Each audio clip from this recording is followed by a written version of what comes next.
En los 2 primeros meses de 2017 se disparó el número de agresiones en contra de líderes sociales. Según informe del gobierno, se han registrado cerca de 20 asesinatos en contra de dirigentes comunales. Es decir, cada 3 días un líder social es asesinado en Colombia. En el reporte, abro comillas, contra las cuerdas, cierro comillas, del programa Somos Defensores, se dice que en 2016 se presentaron 80 homicidios, 17 asesinatos más que los registrados en 2015. Esta cifra es similar a la que presentó la Defensoría del Pueblo. Entre el 1 de enero de 2016 y el 20 de febrero de 2017 se han registrado al menos 120 homicidios, 33 atentados y 27 agresiones, de los cuales 14 víctimas de asesinatos son mujeres.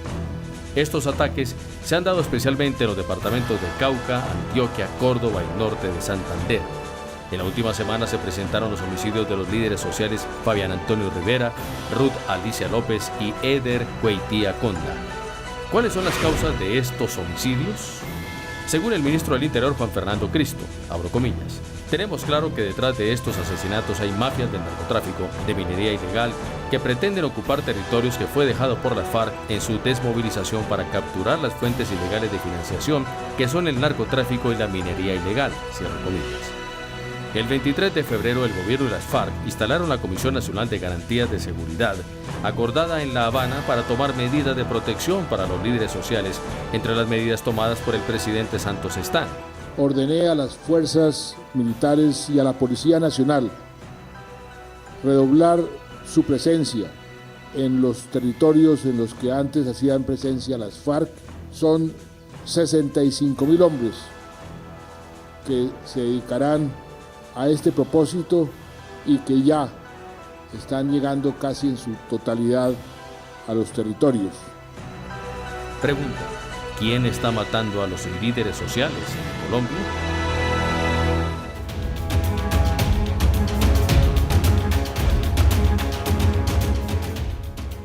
Bienvenidos a Semana en Vivo. Este es un tema que nos duele especialmente a los colombianos porque no queremos que suceda lo que ya sucedió hace 25 o 30 años cuando la UP, ese movimiento que nacía de unos pactos que en ese momento se hacían también producto de un proceso de paz, pues fue arrasado, totalmente arrasado por las manos siniestras del paramilitarismo que en ese momento estaba financiado por el narcotráfico.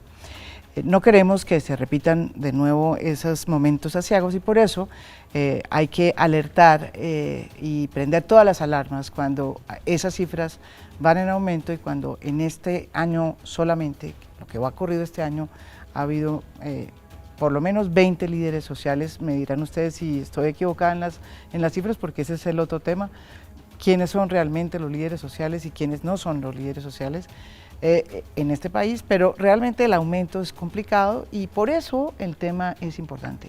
Los invitados a este debate son los siguientes. Nuestros invitados son Todd Hovland, representante de las Naciones Unidas para los Derechos Humanos en Colombia, abro comillas. Protección es derecho a la vida y a la inclusión social, económica y política, cierro comillas.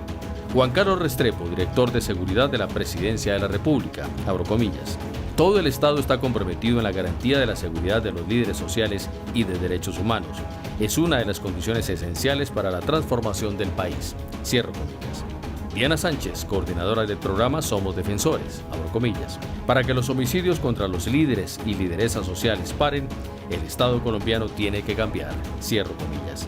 Andrés Gil, vocero de Marcha Patriótica, abro comillas. Un Estado que no garantiza el derecho a la vida no puede construir paz y democracia. Cierro comillas.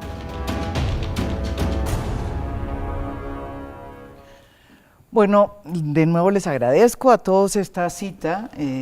Todos se han venido menos usted. ¿Sí? Bienvenida aquí. Otra que no estaba. Bienvenida aquí. Ah, sí, pues de Marta Ruiz, sí, somos, ¿verdad? Felicitaciones por el Día de la Mujer. Muchas gracias, igualmente. Yo quería comenzar aquí con el doctor, a nosotros le decimos a todos doctor Todd. Todos aquí, usted ya vive tantos años aquí, todos somos doctores, ¿o no? Menos yo, menos claro. Las mujeres. A las mujeres no le dicen doctoras. No, doñas. No, doñas, ¿no es verdad? Acá, doña y doctor, ¿sí? Yo quería comenzar con Todd Hovland porque usted está a punto de sacar un informe, ¿no es verdad?, de la situación de derechos humanos en Colombia. Y obviamente no le voy a pedir que saque o sea, que revele aquí los datos más importantes, pero a la luz de lo que está pasando y a la luz de su frase, ¿sí? Me da la impresión de que su planteamiento es no solamente en el tema de los líderes sociales y los muertos, sino también qué va a pasar con esas personas, qué tipo de protección del Estado van a recibir en un proceso de paz que, como vemos, ya está iniciándose. ¿Usted qué opina, doctor Holland? Bueno, yo creo que es importante de comenzar a decir que casi 50% de las muertes de defensores del año pasado son en áreas que son tradicionalmente bajo la influencia de FARC. Y los acuerdos de paz fueron bien conceptualizados, porque sí había ahí una discusión sobre la necesidad de cambiar la realidad de estos territorios para crear una inclusión económica en la zona de transformar la economía ilícita. También había una preocupación real ahí en la mesa, en la zona de ahí se dice los sucesores de paramilitares, porque había una preocupación si FARC va a salir de estas zonas. Sin hacer estas transformaciones se puede crear un problema. Entonces yo pienso que hoy en día que estamos constatando, verificando, hay un incremento de muertos porque sí hay un cambio. FARC está saliendo de estas zonas y que hay un problema porque como una mitad de estas muertes del año pasado sí son de estas zonas y que los otros programas de parte del gobierno en la zona de inclusión sociopolítico, económico, está comenzando. Entonces hay un problema de tiempos, ¿no? Hay ya un movimiento de FARC, pero las otras cosas en la zona de sustitución necesitan mucho tiempo. La inclusión política está en la agenda, está avanzando, pero también no hay un cambio. Y está creando un vacío que está muy complicado en este momento. Y en lo que va de este año, estos 20 líderes, bueno, hablan de 25 líderes, pero ¿quiénes son? ¿En qué sitios han sido? ¿Usted tiene algún reporte de eso? Sí, no, para nosotros este año 2017 había más muertos en el departamento de Antioquia, sigue Cesar y Cauca.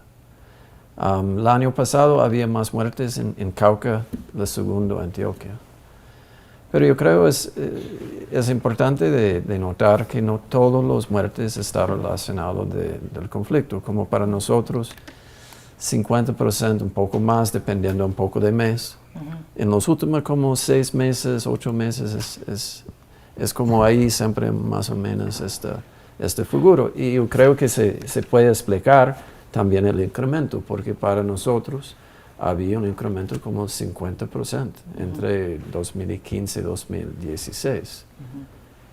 Y podemos ver que en 2017 estamos todavía encima de los números de 2017 está encima de los años 2016. Del 2016, claro, sí. Porque 80 fue el número que se planteó, digamos, de número de personas que habrían sido asesinadas, que fueron líderes sociales, y en lo que va ocurrido este año, llevamos hasta ahora no, 25, que es un número muy complicado.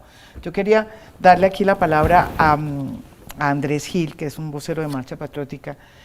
¿Cuáles son sus datos, sus aprehensiones y quién está matando a los líderes sociales? Nosotros tenemos una cifra bastante compleja. En Marcha Patriótica es distinta a las cifras oficiales. Hablamos de 150 líderes y lideresas asesinados en total durante el 2016 y 2017. El derecho de la vida no puede seguir siendo regateado con debates sobre la sistematicidad. Eso termina justificando los asesinatos. También consideramos que se está implantando de hecho en Colombia otra vez la pena de muerte contra líderes y lideresas sociales. ¿Quiénes? ¿Por qué? ¿Para qué? ¿Dónde queda el artículo 11 de la Constitución Política? El derecho a la vida es inviolable. No habrá pena de muerte. ¿Cuándo y quiénes reformaron el artículo segundo de la Constitución Política, donde las autoridades de la República deben garantizar la vida de todos los que residan en Colombia. ¿Qué se hizo el fiscal? ¿Qué se hizo el procurador? ¿Qué se hizo el defensor del pueblo? Esto no puede seguir siendo una fábrica de anuncios. Tienen que haber medidas concretas que, más que anuncios, ataquen la impunidad que existe sobre los asesinatos de los dirigentes, que es alta. Pero ¿quiénes creen que ustedes están detrás de eso? Los enemigos de la paz. ¿Y cómo son? ¿Quiénes son? Los enemigos de la paz. Los paramilitares, las BACRIM. Yo digo, los enemigos de la paz uno los puede caracterizar con los siguientes criterios: a quienes no les interesa que se implemente la reforma rural integral, a quien no le interesa que comience a implementarse los acuerdos de paz, y el Estado está obligado a esclarecer quiénes son esos enemigos de la paz, porque justamente esa persecución contra los líderes sociales, esa persecución contra los liderazgos sociales que finalmente están defendiendo el proceso, que están haciendo una extensión en los territorios de lo que puede ser la verdadera implementación social del proceso de paz, de la construcción de paz. Contra ellos es que están dirigiendo las baterías. Por eso llama la atención que desde 2014 venían, como siempre en Colombia, asesinatos contra los dirigentes sociales, pero se disparan.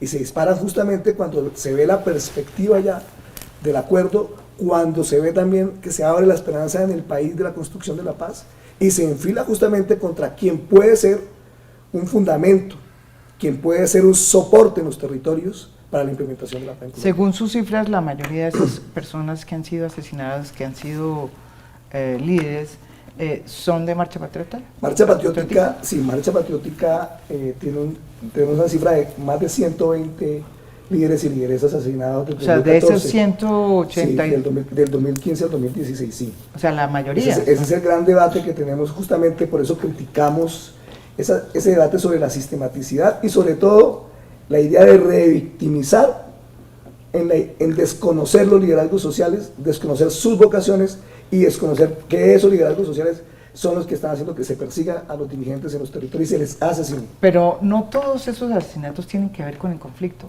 ¿o sí? Yo creo que la gran mayoría tienen que ver con la construcción de paz y con la oportunidad que se da en Colombia de cerrar el conflicto. Doctor Juan Carlos Restrepo, usted, tengo entendido que tiene esta reunión el CECIBI o no con el CECIBI, sino también con el CECIBI, con la Comisión de Garantías. Con la Comisión de Garantías, perdón, en la que forma parte también las FARC, y un grupo muy grande del gobierno, trabajando este tema. ¿Y usted qué nos puede decir? ¿Qué es lo que dice el gobierno? Bueno, primero quisiera indicar que para el gobierno cualquier asesinato es motivo de preocupación y de rechazo, independientemente de quién sea la persona víctima de un asesinato. Esto es inaceptable para el gobierno. Los índices de homicidio se encuentran en este momento en la tasa más baja de los últimos 40 años. En este contexto, y eso es debido principalmente al cese al fuego y el acuerdo de paz, y al trabajo de las autoridades en distintos campos. En este contexto, pues es inadmisible que se esté presentando el asesinato de personas que trabajan precisamente en el día a día por construir la paz, porque la paz no se consigue con la firma de un acuerdo, se consigue con muchos años de trabajo de sociedad, ni siquiera solo de gobierno, sino de sociedad. Entonces, pues somos solidarios en este tema y somos absolutamente conscientes de que es una realidad preocupante. Y no nos vamos a enganchar en la discusión de las cifras, porque creemos que la discusión tiene que ser mucho más valiosa que eso. Estamos hablando de vidas humanas. Entonces vamos a tratar de hablar, de centrar la discusión en los fenómenos, en los casos individuales. ¿Qué está haciendo el gobierno? El gobierno trabaja de una manera articulada para tratar de prevenir y de investigar y sancionar cualquier atentado contra los líderes de derechos humanos, contra los líderes sociales, contra cualquier persona, pero especialmente esta población que es una población protegida por el Estado. De hecho, el Estado hace un esfuerzo muy importante. Trabajamos de manera articulada todas las instituciones. Existe un sistema previo al acuerdo, un sistema pues de autoridades que tienen dentro de sus funciones velar por la protección de los derechos humanos, y un sistema que tiene una articulación también con los grupos, con las plataformas de derechos humanos, con los líderes, con cada uno de esos grupos de personas. Hay una comunicación y hay un trabajo conjunto. El acuerdo trae un nuevo sistema, un sistema fortalecido, donde hay entidades o instancias como la Comisión Nacional de Garantías de Seguridad, como la Mesa Técnica de Protección, como la alta instancia del gobierno para la protección. En fin, hay todo un sistema que fue acordado en el marco del acuerdo de paz con las FARC, que está en proceso de implementarse, que está en proceso de reglamentarse, pero que ya tiene algunas hojitas que se le pueden ver y que hemos venido trabajando, no solo con los grupos de derechos humanos, sino también con la comunidad internacional, con la sociedad en general. ¿Y quién, según usted, está matando a estos líderes? Yo creo que Colombia es un país demasiado complejo, sí, donde hay realidades distintas en los territorios, donde está existiendo, donde se está dando un fenómeno que es claro, que es la retirada de un grupo armado que ejercía un grado importante de control en el territorio, y esa falta de control está generando que otros grupos y otras fuerzas traten de ocupar esos territorios y traten de adueñarse principalmente de las economías ilícitas que hay en las regiones. Cada región es distinta, y tenemos que tener en claro que el Estado también está haciendo ahí un esfuerzo muy importante. Cerca de 80.000 hombres han sido desplegados por las fuerzas militares y por la policía a esos territorios que las FARC dejó atrás en este proceso de desmovilización. 80.000 hombres. Esta es una de las campañas militares más importantes que ha habido, y policiales y estatales más importantes que ha habido, no solo en este país, sino en todo el hemisferio.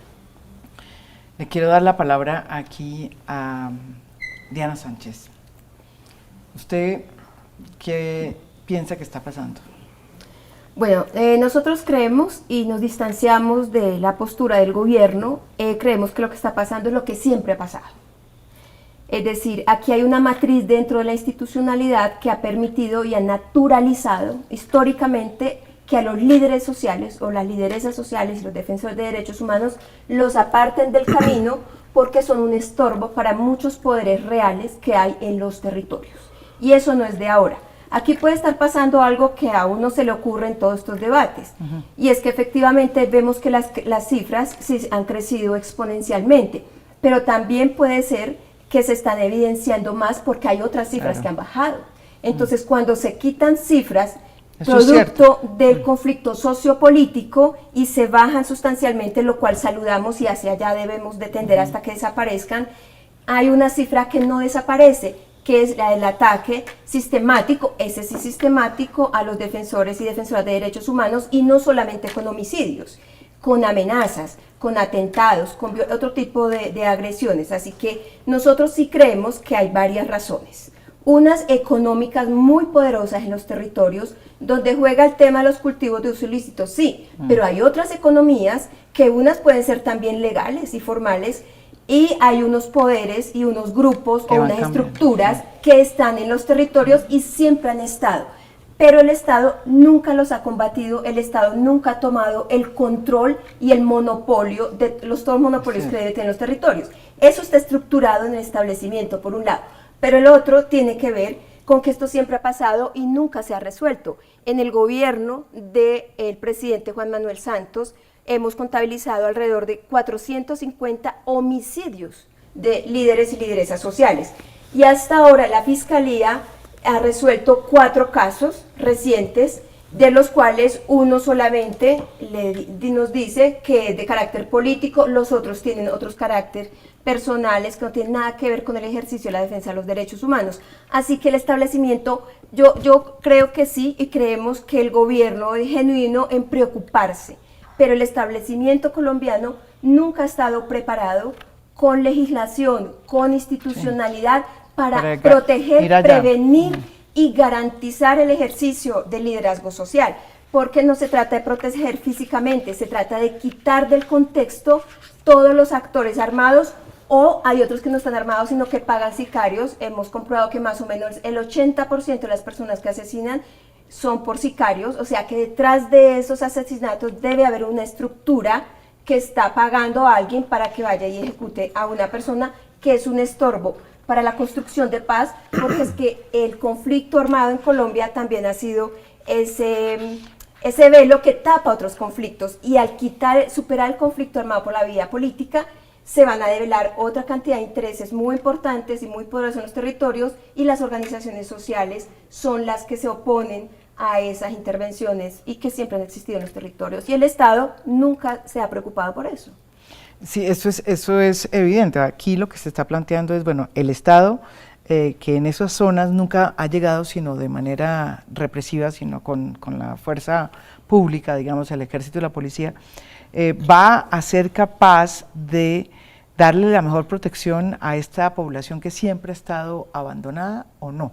Esa es la gran discusión, es la mejor manera de proteger a la gente para que no la maten. Es que haya un Estado y unas instituciones que funcionen, una justicia, digamos, instituciones que funcionen como si fuera Bogotá, pues que en Bogotá mal que bien funcionan las cosas, o en Cali o en Medellín. Yo les quería preguntar a ustedes, ¿cuál es el reto del gobierno en este tema? ¿Ustedes creen que el gobierno lo está haciendo bien? ¿Tú crees que todo este aparataje de la sustitución de cultivos, todo esto que tiene que ver con los famosos PEDETs, una palabra tan rara y tan molesta que nadie entiende, pero que tiene que ver con toda de verdad, todo el desarrollo social que va a llegar a las regiones, se está llevando de manera sincronizada? ¿Estábamos de acuerdo, o sea, llevando las cosas en la medida en que ellos se van retirando, las FARC se ha retirado de las zonas, va entrando esa mano social, o se está quedando por fuera eso y eso está afectando la vida de la gente que se queda ya peleando por la construcción de la paz? Bueno, yo creo que los esfuerzos de gobierno existen, pero los impactos de estos esfuerzos son pocos. Porque ¿qué es necesario en este momento? Es de tomar ventaja que hay cientos, no, miles de cocaleros que tienen interés de transformar su economía. Y es un momento único para el país. Pero es bien difícil por todas las instituciones del Estado y también por la comunidad internacional de cambiar sus prioridades, de hacer la inversión necesaria en esta oportunidad. Porque por muchos años la inversión fue más relacionada de erradicación, fumigación, y hoy en día hay una gran oportunidad. Pero sin tomar, esta oportunidad no va a ser tomada en la zona de facilitar estos cambios, los muertes van a seguir, porque la inclusión económica es parte del problema. Y esta inclusión económica, yo creo, tal vez uno de los problemas principales es el acuerdo, habla mucho del Estado. Y yo creo que Colombia hay mucha oportunidad porque hay un sector privado muy vibrante. Pero este sector privado no está en este momento parte de la solución. Y yo creo que tiene que ser parte de la solución porque uno de los problemas mayores, ¿no?, es que no hay mercados por esta gente. Entonces hay una necesidad de ver cómo en este momento el gobierno puede dinamizar. Hay planes, pero cómo se puede dinamizar relaciones entre las empresas y también comunidades. Porque en las comunidades, las acciones comunales, las autoridades indígenas, las autoridades de consejos comunitarios, ellos en realidad tienen sus propios planes y ideas en razón de cómo se puede transformar su propia región. Entonces, hay mucho potencial en este momento, pero es un desafío grandísimo para el gobierno y para la sociedad para aprovechar este momento.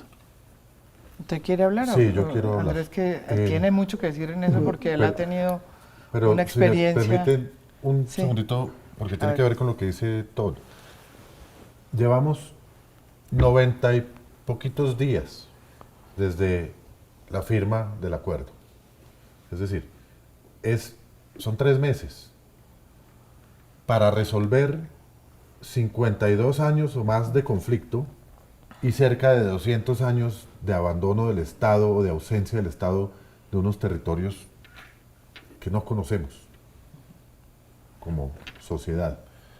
Entonces, pues creo que juzgar la situación bajo esos parámetros de comparación es un poco injusto.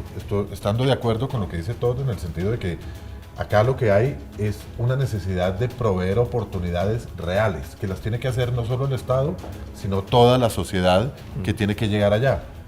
Pero estamos hasta ahora dando los primeros pasitos para poder hacer esto. Estamos encaminados en la dirección correcta y no podemos declarar el fracaso a los 90 días.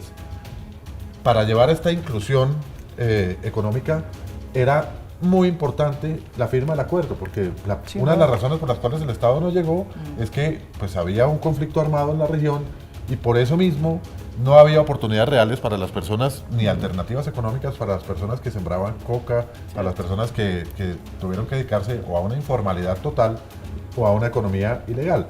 Ahorita, sin el conflicto, está la oportunidad para el Estado y para la sociedad llegar a esos territorios a proveer oportunidades reales para que exista un desarrollo que, repito, no se puede adelantar como una canción, sino que tiene que ser construido por toda la sociedad. No, María Jimena, que no se nos pase. Feliz Día de la Mujer a ustedes, compañeras de la mesa y a quienes están detrás de cámaras. Yo, articulando lo que dice TOC de incluir nuevos actores como el sector privado, que nos parece muy importante. Sí, ustedes han tenido una experiencia interesante ya en el Magdalena Medio. Por ejemplo, ¿no es verdad? Eso ha sido interesante. Claro, y debemos fortalecerla y debemos, doctor Juan Carlos, coincidimos que la paz territorial debe pasar de los enunciados en los foros a ser una realidad. Y lo digo porque en los territorios está palpitante la idea de aterrizar, de darle la bienvenida, está la expectativa de lo que está pasando con los acuerdos. Recientemente en Barrancabermeja y en Cúcuta, Barrancabermeja ha sido escenario, todo estuvo de 80 organizaciones agrarias, sociales, campesinas, la ruta interinstitucional para la construcción de la seguridad y protección de los territorios.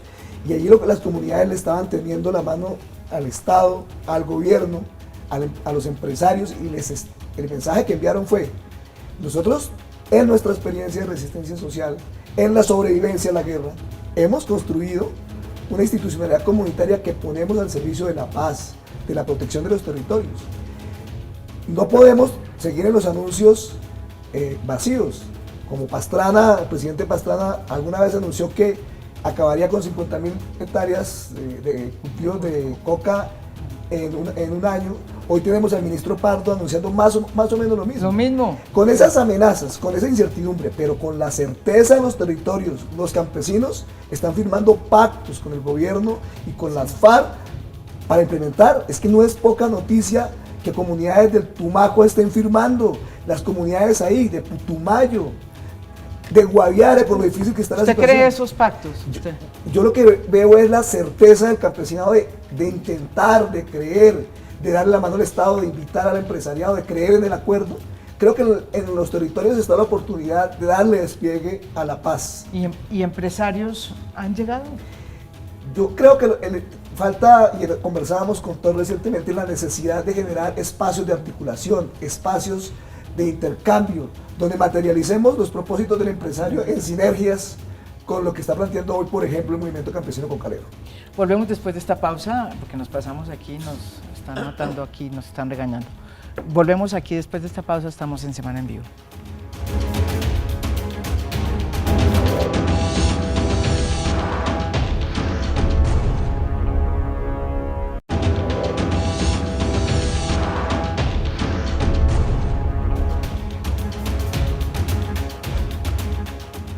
Volvemos aquí en Semana en Vivo y la palabra para usted que tenía ganas de meterse aquí para Diana.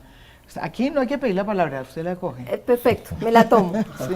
Bien, un poco para continuar con la pregunta que nos hizo anteriormente sobre si el gobierno lo está haciendo bien o no, y quiero traer a colación el punto nuestro, que es el de las agresiones a líderes y lideresas sociales.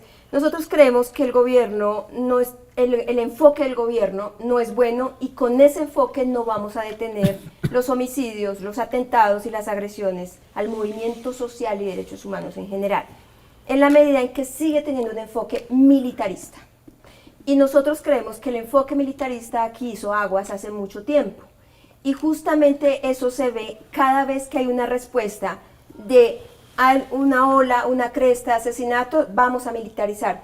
Pero paradójicamente, donde están siendo más criminalizadas las organizaciones sociales, hay una alta militarización. Entonces nosotros nos preguntamos, ¿es el redoblar militar el que va a prevenir, proteger y garantizar la vida de las organizaciones cuando ya esos territorios están militarizados? Ejemplo, el Cauca. El Cauca es un departamento altamente militarizado y ya prometieron que van a entrar otros 2.000 efectivos militares. Entonces nosotros decimos, tiene que ser con ese enfoque. Ese es un tema que nos parece que hay que cambiar. Y hay que cambiar el chip de la institucionalidad frente a eso, y por el contrario, llegar, pero efectivamente, y no a largo plazo, sino ya con una protección integral. El otro enfoque que a nosotros nos parece es el incumplimiento. El incumplimiento no puede seguir siendo un elemento constante en la política pública, porque no hay confianza y la gente rápidamente se baja porque ven que no va a haber acuerdos, que lo que está pasando en las zonas veredales. Eso no se comprende y no lo comprende nadie, porque de entrada se está incumpliendo. Pero el otro punto tiene que ver con la Justicia Especial para la Paz y todo lo que está pasando en el Congreso de la República. O sea, eso genera una angustia, una zozobra, que en los territorios dicen, por aquí no va a pasar la paz. Y la paz, el gobierno dice, la paz va para los territorios, empieza en los territorios, pero la gente en los territorios no la está sintiendo. Por el contrario, hay muchísima angustia de que todo lo que va a venir es peor, a pesar de que nosotros vivimos en una contención diciendo, no, la expectativa es mejor, se quita el conflicto armado y todo va a ser mejor, con dificultades, pero la gente no lo cree porque la paz no se está sintiendo en los territorios. Y eso nosotros vemos que el gobierno tiene que descentralizar esa paz construida desde acá. ¿Y usted siente que, por ejemplo, en las zonas, porque eso está pasando, por ejemplo, en Chocó, en las zonas donde las FARC se han retirado, han entrado, ocupado sus territorios las autodefensas gantenistas de Colombia, por un lado, y también el ELN? En el caso, por ejemplo, del Cauca, ¿qué está pasando? Nosotros tenemos ahí una diferencia con lectura, inclusive con la de la Oficina de Derechos Humanos de Naciones Unidas. Nosotros no creemos que automáticamente saliendo las FARC entraron otros. Nosotros creemos que siempre han estado en esos territorios. Yeah. Es más, creemos que las FARC hasta hace 20 días empezaron, un mes, a desmovilizarse efectivamente hacia las zonas veredales. Pero las FARC, de todas maneras, aún en un cese bilateral del fuego y unilateral como lo estuvieron antes, estaban allí. Y salieron hace muy poco como para decir que los homicidios del año pasado, del 2010, fueron producto de ese vacío de poder. Primera cosa, nosotros no compartimos que haya sido automáticamente. Y además, no necesariamente esos homicidios han sido por actores que, pues, obviamente, que entraron recientemente. Nosotros creemos que eso viene de tiempo atrás. Pero eso sucede y nos preocupa también, y ahí el gobierno y el Estado tiene que meter la mano, es qué pasa con las autoridades locales y qué pasa con la institucionalidad. ¿Por qué? Porque, por dos razones. Si las FARC, hipotéticamente, bueno, sí, salen y lo toman otro, entonces ¿dónde está el Estado? ¿Dónde están las autoridades que permitieron que automáticamente salieran las FARC y entraran otros? ¿Dónde está el Estado? Ese es un primer problema gravísimo. Y el segundo, ¿qué están haciendo las autoridades allí que permiten que tan fácilmente entren otros grupos a ocupar el territorio y no hay ningún control de ningún tipo? Es decir, o hay una corrupción tan grande en los territorios que conectan con esos grupos o con esas estructuras que están acabando con los movimientos sociales, que son los que viven, o bueno, con las comunidades que tienen sus expresiones organizativas y que son las que enfrentan estos poderes reales, y la institucionalidad está ajena. Y si eso no cambia, aquí efectivamente no podrá haber paz. No sé por dónde empezar a responder. Y entonces, pues... Creo que bueno, estamos en todo el derecho de disentir y precisamente la composición de este grupo quiere De eso se un trata, poco representar de que eso, estemos... exactamente, tenemos opiniones muy distintas. Pero yo sí quiero hacer una reflexión. Lo que reclama el país es la presencia del Estado. La presencia del Estado empieza por las fuerzas militares y de policía que tienen que asegurar los elementos básicos de la supervivencia del resto de la sociedad, es decir, la vida y la seguridad de las personas. El Estado hace un esfuerzo muy importante, claro que sí lo hace. Claro que sí lo hace, permanentemente tiene resultados positivos, los índices muestran una disminución de todos los delitos en todo el territorio nacional y como hablé hace un momento, pues estamos en el día D más 90, es decir, estamos arrancando un proceso que puede tomar generaciones. Porque Entonces, tenemos que llegar allá y las fuerzas militares, por supuesto, son la expresión de la soberanía del Estado en muchos aspectos. Vendrán otras instituciones del Estado más adelante. Creo que esa angustia de que todo va a ser peor y que qué va a pasar, también en el día 90 no se justifica. Es decir, estamos entrando en un estado nacional de pesimismo y de desconfianza en relación con la paz, con el proceso de transformación del país, que tenemos que superar para poder implementar y poder hacer todo el trabajo que hay por delante. Hay un esfuerzo muy importante de todas las instituciones del Estado. Esto es un proyecto muy profundo que ha producido ya unos resultados visibles y viene el trabajo que tiene que hacer la sociedad entera, incluyendo el Estado, para implementar y para construir un país diferente. Mira, una cosa que puede parecer anecdótica, pero no la es, y es que este es un país que vive movilizado y el movimiento social vive permanentemente a través de las vías de hecho reclamando los derechos porque el Estado no los cumple. Como lo decía Tot, si no se llega con integralidad a los territorios, efectivamente la gente tiene que explotar de alguna manera para exigir sus derechos.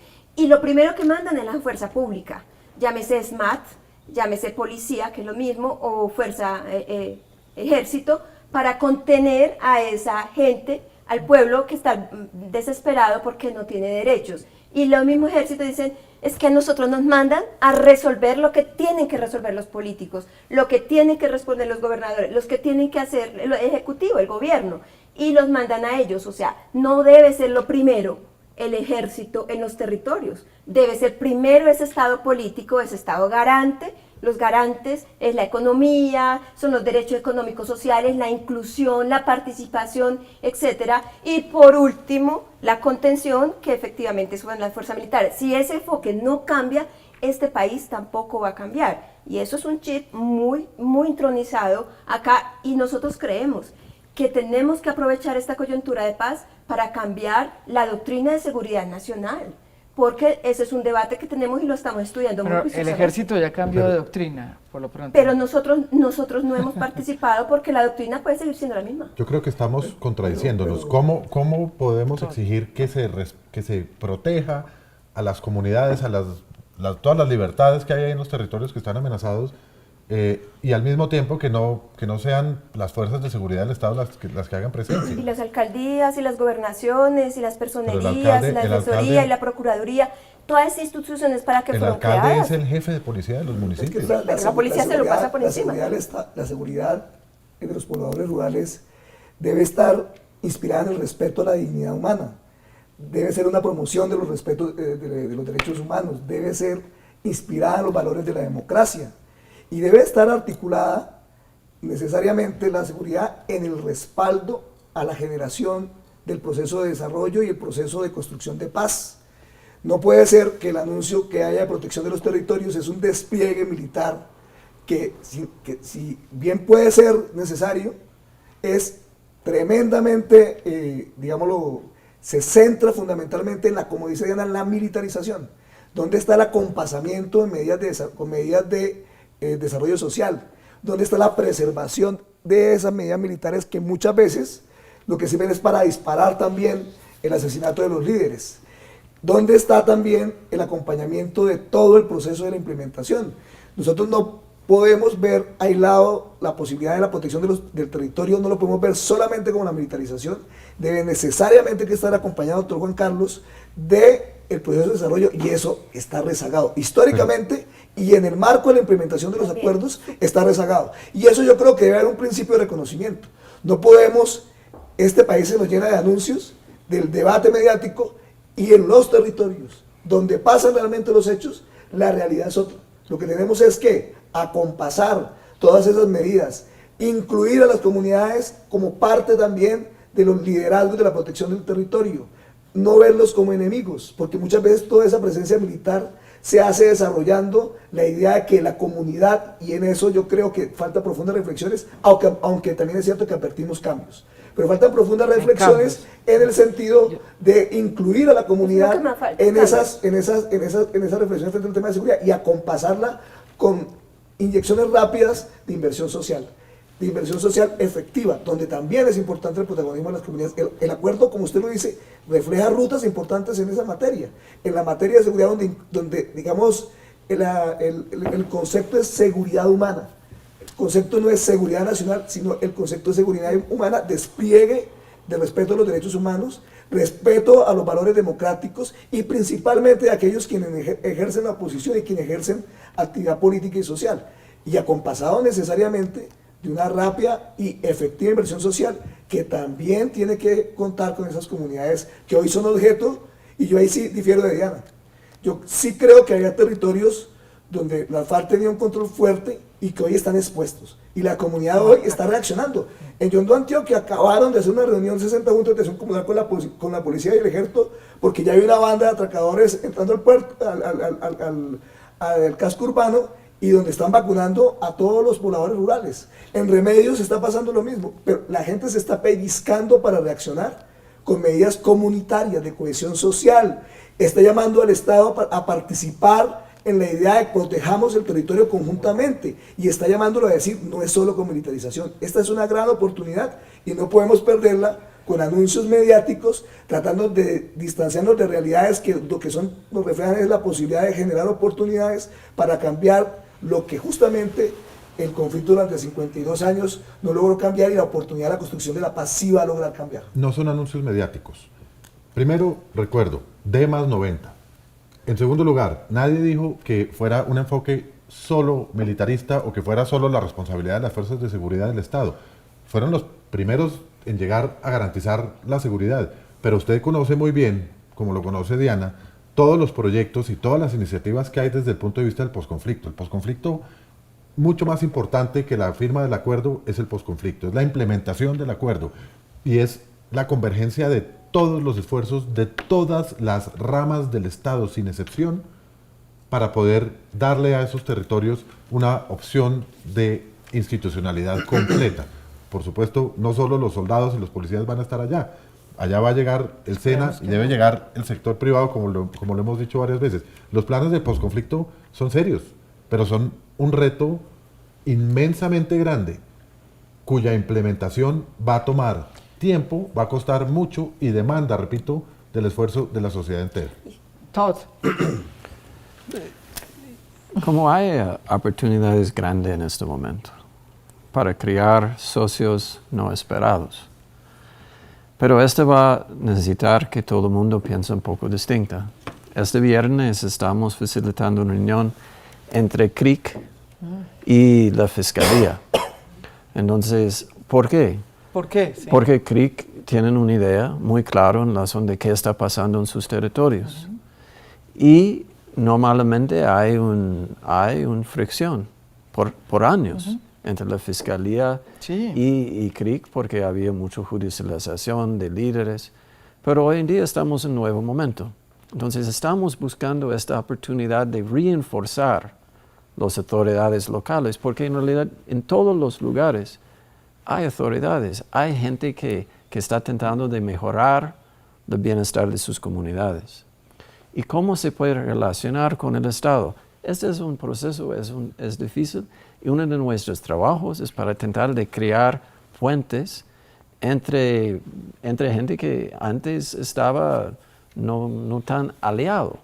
Entonces yo creo que esta reunión viernes es importantísima, porque CRIC con su guardia indígena Sí. tienen una habilidad de entender qué está pasando en sus territorios, y si hay una nueva relación con la Fiscalía de cooperación, se puede facilitar que haya mejores investigaciones sobre los muertos, asesinatos y amenazas que hay en este territorio. Entonces, también se puede notar en las últimas semanas había acciones conjuntas entre Guardia Indígena y Guardia Cimarrón en el norte de Cauca relacionadas de varios sitios de minería ilegal. Sí, es cierto. Esto es necesario en este momento para realizar el potencial de la Constitución del 91, en razón de que las autoridades indígenas son autoridades del Estado y que hay una relación entre lo nacional y el territorio en razón de aprovechar que la gente entiende su territorio, entiende cómo se puede cambiarlo, pero sí hay una necesidad de crear este tipo de socio.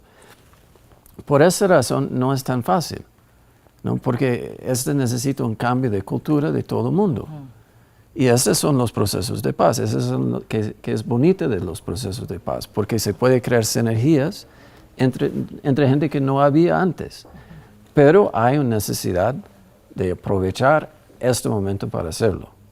Y esta es, yo creo, la importancia de estas instancias, para no simplemente pensar sobre la fiscalía, cuántas sentencias hay. Claro, es importante aumentar el número de sentencias y el número de investigaciones, pero también hay otra parte que es cómo se puede crear, de jalar las dos partes, ¿no? Las comunidades y las autoridades nacionales, para trabajar conjuntamente para superar este problema. Usted que estuvo tanto tiempo en África y trabajó mucho allá, este tema del Estado ausente en un territorio, en vasto territorio, digamos, de la nación, porque esa es la realidad, ha sido imposible su presencia, por lo menos no como debiera, a lo largo de muchísimos años, incluso antes del conflicto. ¿Cómo lo entiende usted? ¿Cómo lo ha entendido? ¿Cómo lo ha comprendido? Usted ya lleva muchos años aquí. Sí. No, yo creo que hay un vacío muy grande en la zona de los derechos básicos, ¿no? De derechos económicos, sociales, culturales. Y cuando estamos hablando de vacío, estamos hablando de vacíos en la zona de servicios médicos, servicios de educación. Yo creo que se van a ver, si ustedes van a ver, por ejemplo, van a visitar los municipios de Tumaco hasta Huapi, se va a encontrar que la gente ahí no tiene oportunidades de educación. Por esta razón hay tanta gente relacionada de conflicto armado, tanta gente que está en está en minería ilegal, porque no hay oportunidades. Y claro que esta es la intención del acuerdo, que es bonita la parte del acuerdo, pero este es el desafío para ser sostenible, que se puede cambiar estas realidades, porque si no van a cambiar, esta gente va a vivir por muchos años dentro de un otro tipo de violencia. Sí, y quisiera decir, porque el tiempo creo que ya se agota, que es importante que tanto el Estado, el establecimiento en su conjunto y la sociedad entiendan la importancia de los líderes sociales en Colombia para la construcción de paz. Yo lo llamo de una manera coloquial, es que los líderes sociales son la bisagra entre ese Estado no querido en los territorios, por las razones que aquí se han argumentado, y esas comunidades que quieren participar, pero que no tienen la confianza en el Estado, y el Estado también lo necesita. Si aquí no se cuida, si aquí no se protege y se garantiza la existencia del liderazgo social, las organizaciones sociales, también vamos a fracasar, pero eso pasa también porque el gobierno no solamente tenga un sentimiento voluntario o de consideración importante por los líderes, sino que tome medidas de fondo. Y decimos, la Fiscalía tiene que investigar de fondo, no quedarse en casos con vocación de éxito, que sabemos que estos van a funcionar porque ya más o menos sabemos quiénes fueron, y entonces esos son los que, pero hay otros casos, un grueso, el 99% de los casos van a quedar impunes, y ahí no vamos a saber de fondo quiénes están detrás de los homicidios para de verdad cambiar. Bueno, les agradezco porque creo que se nos acabó el tiempo ya, les agradezco a todos ustedes esta cita. Lo más importante que creo que tiene este tema, es que las personas que nos están viendo en las grandes ciudades y que no tienen ni idea qué pasa en estos territorios que muchos colombianos no conocen, es la oportunidad para que realmente empiecen a establecer lazos con esa Colombia rural, con esa Colombia olvidada, porque es parte también de Colombia, ¿no? Esos colombianos que están matando son también colombianos. Yo creo que un último mensaje es: debemos cerrarle el paso a los enemigos de la paz que quieren crucificar la paz y perpetuar la guerra, que quieren los enemigos de la paz bañar al movimiento social en sangre y, digámoslo así, truncar la construcción del sueño de la paz estable y duradera. Debemos cerrar el paso, toda la sociedad, el Estado, las instituciones, a los enemigos de la paz que tienen rostro, tienen intereses. No les interesa que lleguemos al final del conflicto y ven en el movimiento social y popular una gran amenaza. Bueno, mejor no se puede decir alguna... Sí, yo creo que además de todo lo que está implícito en el acuerdo de paz, hay que desconstruir un lenguaje que nos está afectando, francamente nos está afectando. Es decir, aquí estamos todos con el mismo propósito. Sí. Todo el mundo quiere un país en paz, todo el mundo quiere que esto se implemente bien, pero estamos como piloto y copiloto peleando en la mitad del vuelo. Entonces creo que es una invitación a buscar o a contribuir a la implementación de los acuerdos. Estos acuerdos contienen elementos fundamentales para la desconstrucción del lenguaje radical. Es que, como dicen, la implementación de la paz, para la implementación de la paz se necesita realmente un cambio en la cultura de este país, y ese es el gran desafío, y yo creo que para allá va el desafío tan inmenso que tenemos que cumplir todos los colombianos nos toca semejante desafío. Ojalá lo cumplamos. Muy buenas noches y los espero mañana con otro tema de interés nacional.